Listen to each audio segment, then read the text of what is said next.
Welcome back to Writing Done Right. Well, today we are going to talk about free ISBNs. Where can you get them? Why might you want to use them? And why might you not want to use them? Coming up on Writing Done Right.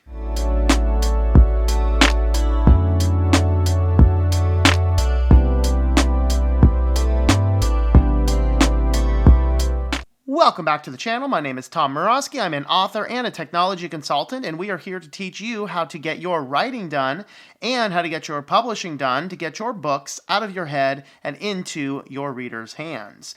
So you can follow along on the channel, subscribe if you've not already done so, hit me a like down there below, and leave us a comment. And today we're going to talk about free ISBNs. This is a question that has come up about where can you get them, why might you want to use them, and things like this. Now, I did an entire video covering ISBNs, which will have a little bit more information. This video here, I want to cover more about some of the various pros and the cons and where you can get free ISBN numbers in the event that you want to go with that direction. And there are a few different areas out there.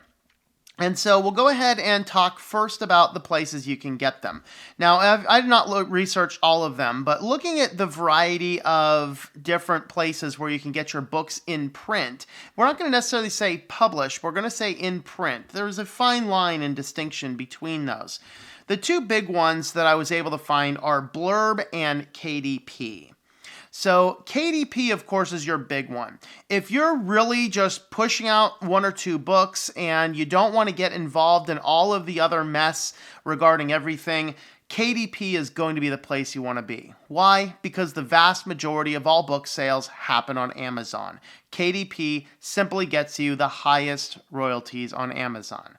There are other ways to get on Amazon, but you're going to take a big royalty cut. Now, Amazon will provide an ISBN number, whether you're talking about a print book or a ebook. Now, in an ebook, it just assigns an Amazon number. I think it's an ASIN, I think is the number for that, which is generally what's used. Even your ISBN numbered ebooks will still be identified internally by their ASIN numbers. Print books will still be identified as the ISBN number, but you can get those appointed to you when you are going to be listing your book on Amazon.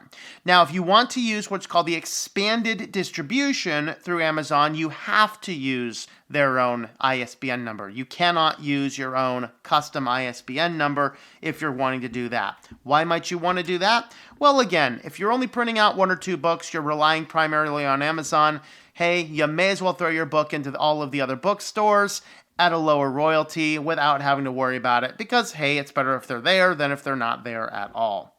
The other company that I found that has the ISBN numbers for free is Blurb. And this is a company I don't know much more about other than what I researched. It is a distribution like a multi-listing service that will put your books on Ingram. It will put your books on Amazon. I was not able to decipher what all of their costs and prices happen to be. As far as where the royalties split and things like this. I'm guessing that they're going to make a decent amount off of it, especially if they're providing ISBN numbers. Now, when you get an ISBN number, whether it's from KDP or whether it's from Blurb, and by the way, let's just do a little parenthetical here. Blurb, if you're going to go a lot of other places, but not want to publish a whole lot of books, it might be worth going and checking out Blurb a little bit more detail. I'm guessing the royalties are going to be higher on non-Amazon products through Blurb than going KDP to the non-Amazon places. On top of that, I don't know if they do the ebooks. I'm guessing they do, but Amazon will not put your ebooks anywhere other than Amazon if you're listing only through there. Okay, now back to Blurb. You can get the ISBN number, and you can use that across Ingram Spark and across KDP and maybe a few other places. Also, you can get the books for your own website as well, same as on KDP. Now, here's one of the kind of the cons about the ISBN number. We'll address this and the other cons here near the end when we get into the full pros and cons. But your ISBN number is not just some random digit number. It actually contains a lot of information. It does contain the country code. It contains the publisher information. It contains a control code. And I think there might actually be another section in there as well. That publisher ID, though, is what we want to focus on right here, because that little publisher ID number will identify who the legal publisher is. When you are using a free ISBN through Amazon or through Blurb or any other place where you can get a free ISBN, that issuing company is the official publisher. Now, Amazon does allow you to say your publisher is something else. They don't really want to take credit for it. Blurb does. They want to, this is a Blurb book, and whatever they happen to list that as. So that's one of the factors if you want to keep those in. Now, what are your pros and what are your cons? Your pros, obviously, number one is it's free. If you're only doing a couple of books, like if you're like, hey, I just got this one book idea out, I really don't want to be an author, don't want to spend the time with it, it's definitely worth looking into the free ISBN because a single ISBN number will cost you about $100 to $125. Okay, now if you buy a package of 10 ISBN numbers because you plan on writing a lot of books, they drop down to like $25 a piece. You just got to buy them all up front.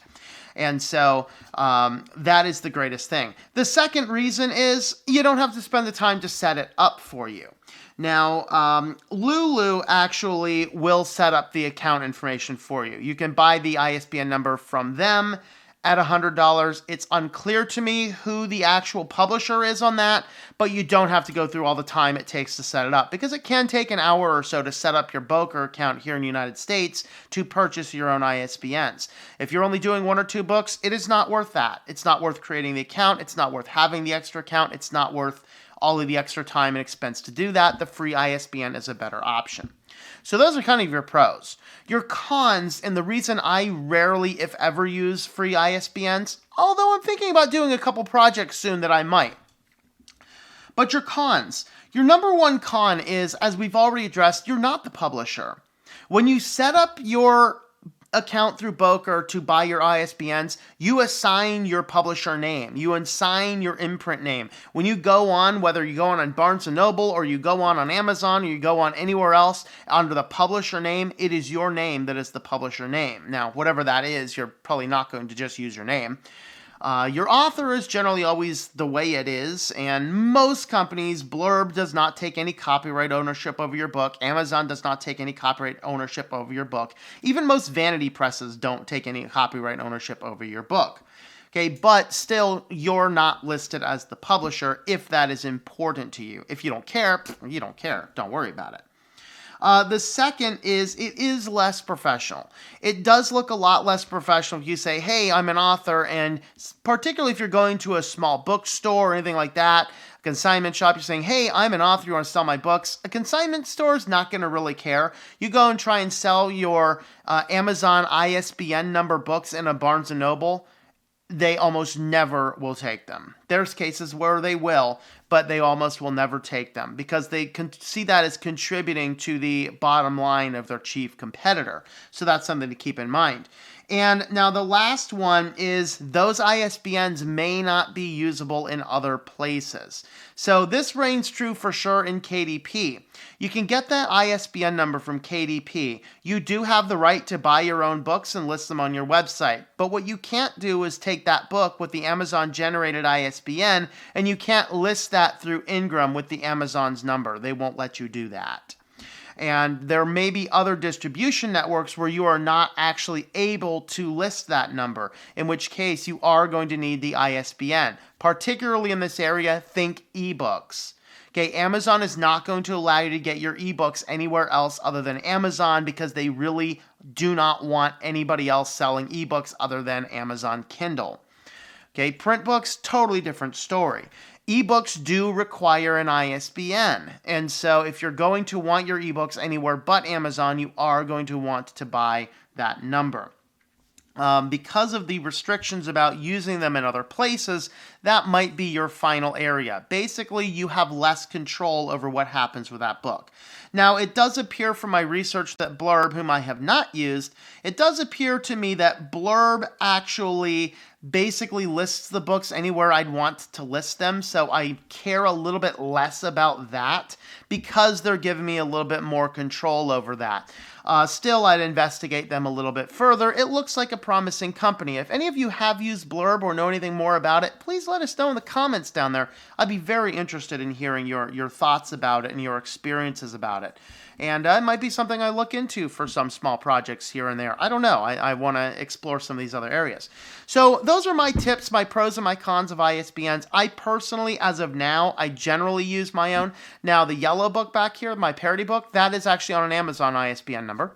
That's why you may not find the ebook for that many other places. You can get it at my website at ourwalkinchrist.com. You can get other links for it there at WritingDoneRight.net as well.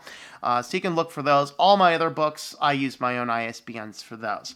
And so with all of that being said, those are my thoughts. Let me know your thoughts, your tips, your ideas. And I hope that this video has helped you to get your writing done right.